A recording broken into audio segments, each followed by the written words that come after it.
Let me tell you something important about kindness in modern parenting. We live in an era where empathy has become the pillar of parenting.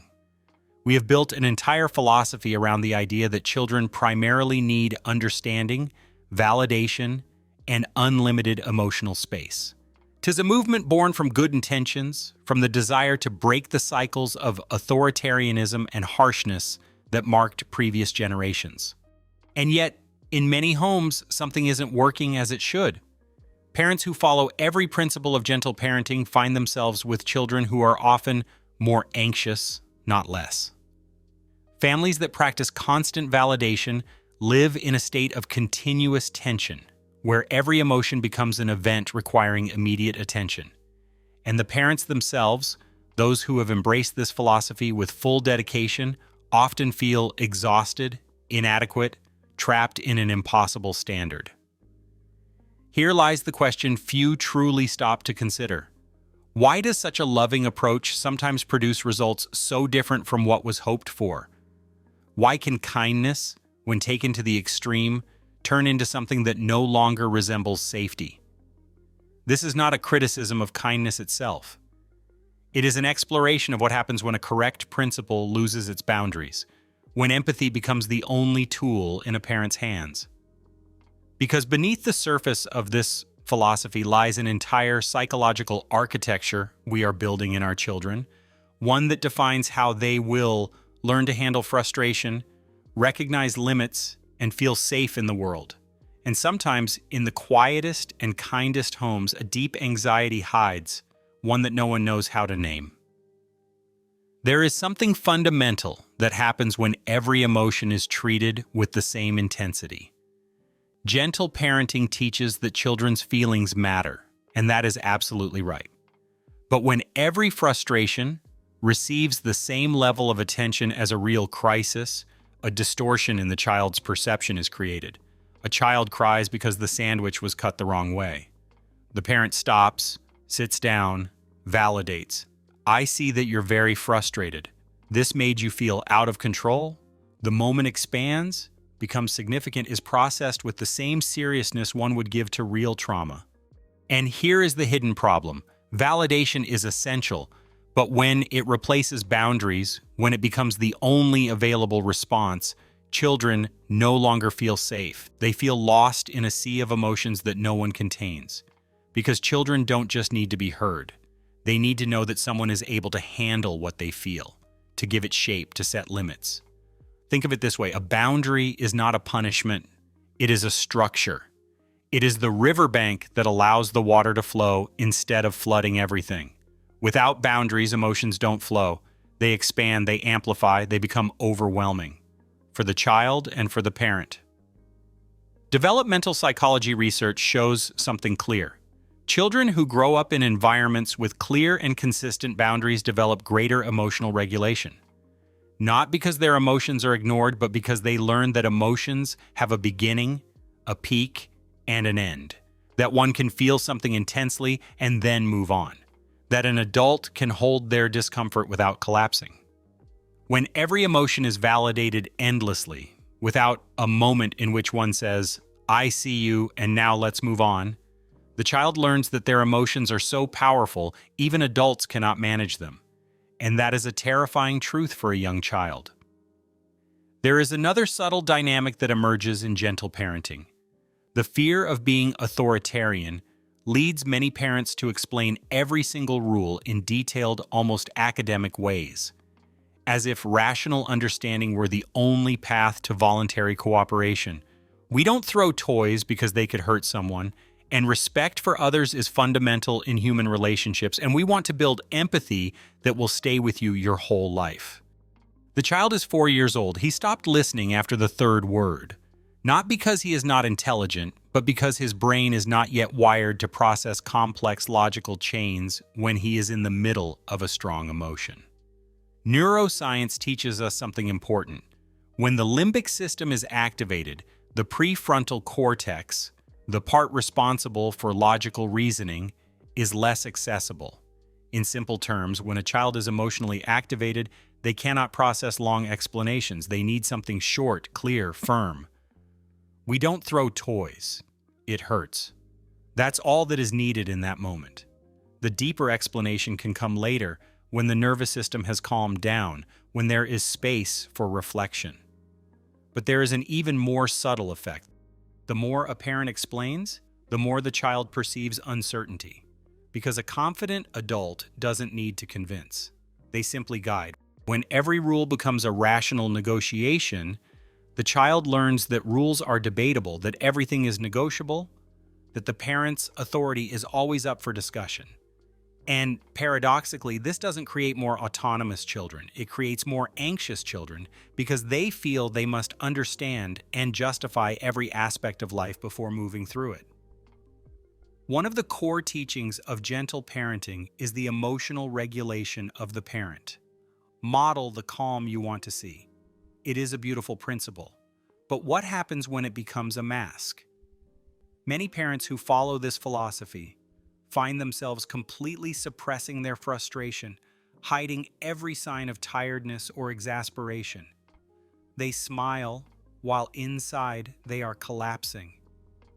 They speak with a calm voice while every muscle in their body is tense.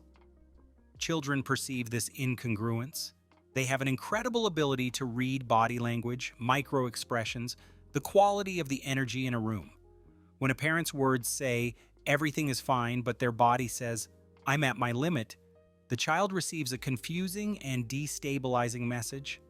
Psychologists call this phenomenon emotional incongruence, and research shows it can be more harmful than direct expression of emotion because the child doesn't know what to believe. They learn that emotions are something to hide, that showing vulnerability is dangerous, that adults lie about their internal states. There is a healthier alternative, regulated authenticity. I am very frustrated right now. I need a minute to calm down. This teaches the child that strong emotions are normal, that they can be managed, that there is a process for finding balance again. It is not dysregulation, it is modeling real regulation. The kind that includes recognizing the emotional state before being able to transform it. There is one particular aspect of gentle parenting that is rarely discussed, the anxiety it creates in the parents themselves. Because the standards are impossible, never yell, never show frustration, always know the right answer, validate every emotion, be always present, always attuned, always perfect. In real life, a parent is a human being. They are tired. They've had a difficult day. They have their own needs, their own emotions, their own limits. But the message of gentle parenting often sounds like, if you're a good parent, you can rise above all of this. Your regulation is always accessible. Your love is always patient. And when a parent inevitably fails, because we all fail, the self-blame is devastating. I yelled. I ruined my child. I'm not gentle enough, not strong enough, not enough. This guilt doesn't stay contained. It seeps into everyday interactions.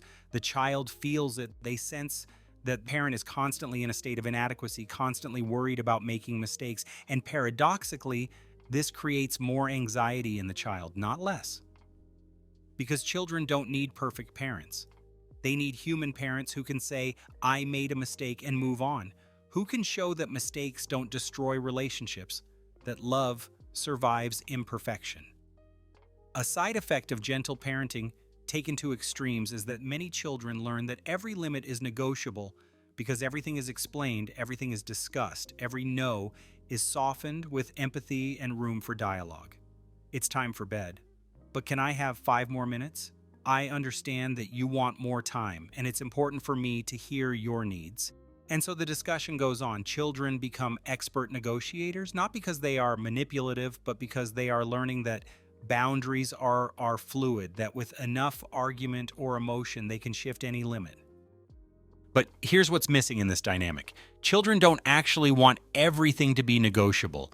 Deep down, they're looking for something solid, someone who can say no with loving firmness and stand by it.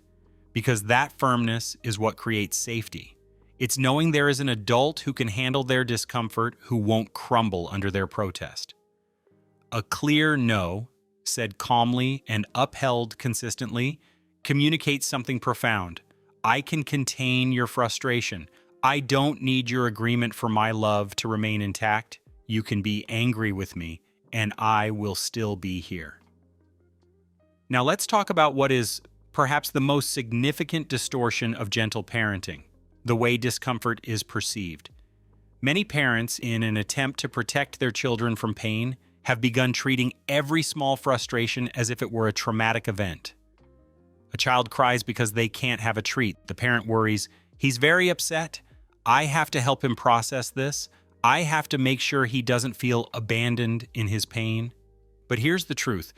Discomfort is not trauma. Frustration is not trauma. Disappointment is part of life. And children need small doses of it to develop resilience. Developmental psychology research shows something very clear. Children who face age-appropriate challenges, who experience manageable failures, who feel frustration and learn to overcome it, develop a greater capacity to face future difficulties. When we protect children from every discomfort, when we always intervene to save the situation, we unconsciously communicate, "I don't believe you can handle this." And the child internalizes that message. They become fragile, not because they are weak, but because they've never had the opportunity to discover their own strength. Another problematic aspect emerges when kindness is interpreted as protection from any negative outcome. A child forgets their lunch at school. The parent rushes to bring it. A child doesn't do their homework. The parent helps last minute, excuses them, steps in. The intention is loving, but the effect is devastating for the development of autonomy, because the child never learns the connection between action and consequence. They don't develop the sense of responsibility that comes from direct experience. If I forget something, someone will fix it.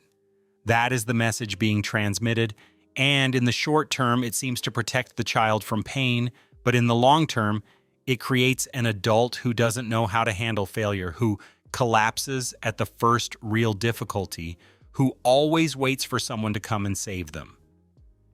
Natural consequences are among the most powerful teachers that exist. They are not punishments. They are simply reality responding to actions, and allowing a child to experience them in a safe context is one of the deepest acts of love a parent can offer. In recent years, gentle parenting has become more than an educational philosophy. It has become an identity, a brand, a social performance. On Instagram and TikTok, parents show perfectly organized homes, always calm children, interactions that look like they came straight out of a psychology manual. And other parents watch this content and feel inadequate. Why do I still yell? Why does my child still have meltdowns? What am I doing wrong? But here's the truth. No one says, those images aren't real. Because when the camera turns off, the problems of any normal family begin. And when we start measuring our parenting against these impossible standards, we create an extra layer of anxiety. Not only in parents, but in children too. Because they grow up feeling that there is a right way to be, an ideal of constant calm that doesn't match human reality. And when they inevitably get angry, cry, lose control, they feel they have failed. Gentle parenting was never meant to be this. It was supposed to be a return to humanity, to real connection. But for many, it has become another cage of impossible expectations. All of this does not mean that gentle parenting is wrong.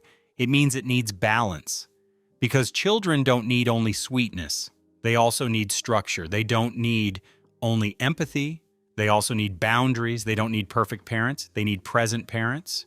Because children need to know two fundamental things: that their feelings matter and that someone is strong enough to handle them. That they can be seen in their full emotional reality, and that there is a structure that keeps them safe as they move through those inner storms. Gentle parenting, at its core, holds this wisdom.